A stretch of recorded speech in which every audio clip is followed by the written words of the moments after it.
आज हम बनाएंगे हरी मटर का इस्तेमाल करते हुए ये बहुत शानदार पकौड़े। और बहुत खाने में बहुत टेस्टी लगते हैं, बिल्कुल सॉफ्ट होते हैं, ऊपर से करारे होते हैं।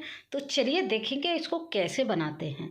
तो सबसे पहले मैंने मटर ले लिया। मटर मटर बिल्कुल फ्रेश मटर ली है।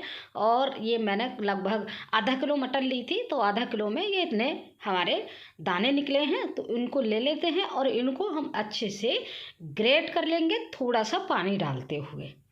तो ग्रेट करेंगे, बिल्कुल थोड़े से दरदरे रह जाएंगे हमारे। इस तरह से हमें, देखिए इस तरह से हमें ग्रेट करना है। तो ये हमारी मटर को हमने ग्रेट कर लिया है। अब हम इसको पलट लेते हैं एक बर्तन में, और पलटते हुए हम देखेंगे आगे क्या क्या हम डालेंगे। और एक ट्रिक के साथ हम इसको पकौड़े को बना के तैयार करेंगे, जिससे ये ऑयल को बहुत कम पिएंगे। तो इसमें दो ट्रिक मैं शेयर करूँगी आगे, तो बने रहिए, वीडियो को देखते रहिए इन पकौड़ों को कैसे बनाते हैं। तो हमने देखिए बातों ही बातों में हमने ये पलट लिया है। जो हमने मटर को ग्रेट किया था, मतलब पीस लिया था, दानेदार कर लिया था पीस के। तो हमने, अब देखिए हमने बारीक कट कट करके हमने 4 आलू को बिल्कुल बारीक कट के इससे चाकू की मदद से इसको काट लिया है। इनको हम इसी बर्तन में डाल लेते हैं। देखिए बर्तन मेरा थोड़ा साइज छोटा रह गया, तो हम क्या करेंगे, इसके लिए हम दूसरा बर्तन ले लेंगे, तो मिक्स करने में हमको आसानी हो जाएगी। तो हम ले लेते हैं दूसरा बर्तन और उसमें सभी मिक्सचर को हम पलट लेंगे। तो इसमें क्या होगा, हमें थोड़ा सा आसानी हो जाएगी मिक्स करने में। तो ये देखिए हमने इसमें पलट लिया। अब हम इसमें डालेंगे और सारी चीज़ें। तो हमने देखिए हरी मिर्च ले ली है, 2 से 3 हरी मिर्चें बारीक करके काट लिया था। अब हम यहीं पर डाल लेंगे बहुत सारा धनिया। तो धनिया को भी हमने बारीक करके काट लिया है, तो हमने धनिया को भी इसमें डाल लिया। अब क्या करेंगे, इसमें थोड़ी सी चीज़ें और डालेंगे। तो उसके लिए हम टेस्ट के लिए, अच्छा फ्लेवर के लिए, पाचन क्रिया में मदद करें, तो उसके लिए हमने डाल लिया हींग को। और हींग के बाद डाल लेंगे हम नमक। नमक को हम टेस्ट के अकॉर्डिंग डालेंगे। अगर तेज़ खाते हैं तो थोड़ा तेज़ रख लीजिए, लेकिन पकौड़ों में थोड़ा मीडियम ही नमक अच्छा लगता है।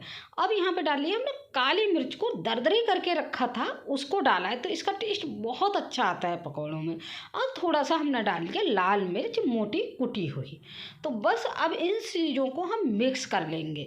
तो बने रहिए, जो जो मैं ट्रिक बता रही हूँ वो अभी आगे शेयर करूँगी।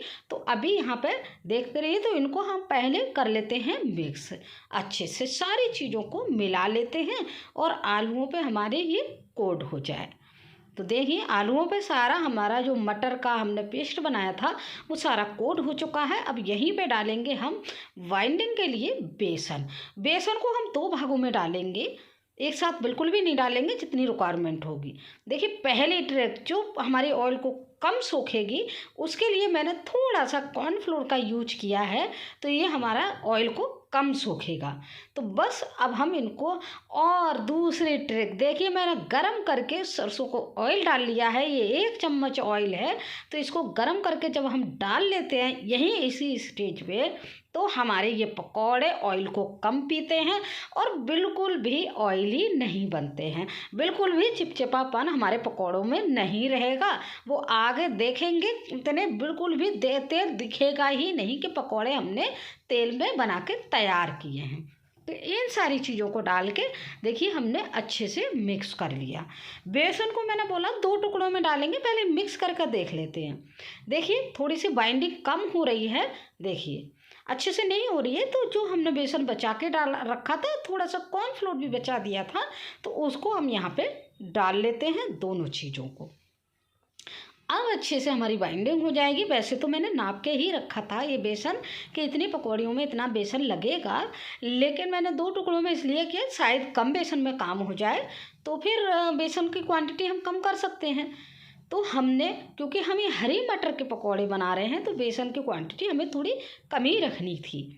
तो चलिए अब ये हमारा मिक्स हो गया है, और देख लेते हैं कि एकदम कितने अच्छे पकौड़े सेट होके हमारे बाइंड हो जाएंगे और एकदम बनके तैयार हो जाएंगे। देखिए पकौड़े तो हमारे बनकर तैयार हो गए। देखिए अब चलते हैं कढ़ाई की तरफ। तो एक एक करके इसी तरह से इन पकौड़ों को बाइंड करते हुए हम इस ऑयल में छोड़ देंगे।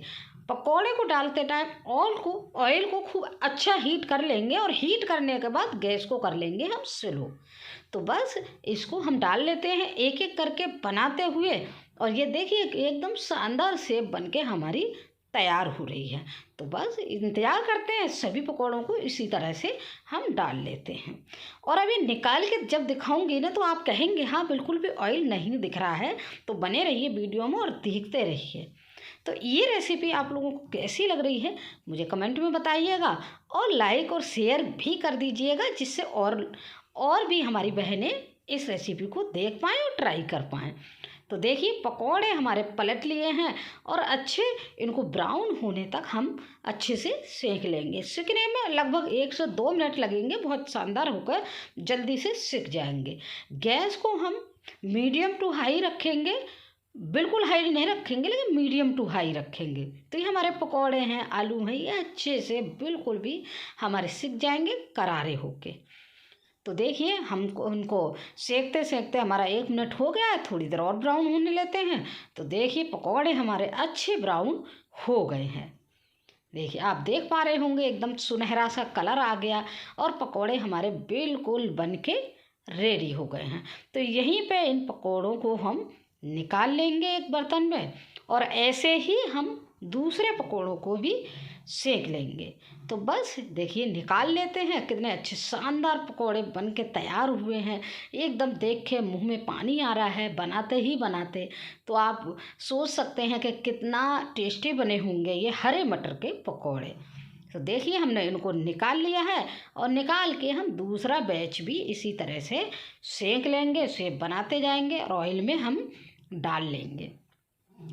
तो देखिए हमने दूसरे बैच का भी ये पकौड़े को डाल लिया है इसमें, और इनको भी हम ब्राउन होने तक फटाफट सेक के तैयार कर लेंगे। तो लीजिए हमारा दूसरा बैच भी बन के तैयार हो गया है, तो इनको भी हम निकाल लेते हैं। तो सभी पकौड़ों को इस प्लेट में निकाल लेते हैं। और जो मैंने चटनी बनाई थी ना, इससे पहले जो रेसिपी चटनी की शेयर की है, उसी चटनी के साथ मैंने ये पकौड़े खाए थे ना, इतने टेस्टी लगे थे। इस चटनी का मैं लिंक डिस्क्रिप्शन में दे दूँगी, और यहाँ इस पर भी लगा दूँगी। देखिए कितने सॉफ्ट और बिल्कुल भी ऑयल नहीं दिख रहा है। तो फिर से ऐसे ही किसी नई वीडियो के साथ मिलेंगे, तब तक के लिए बाय।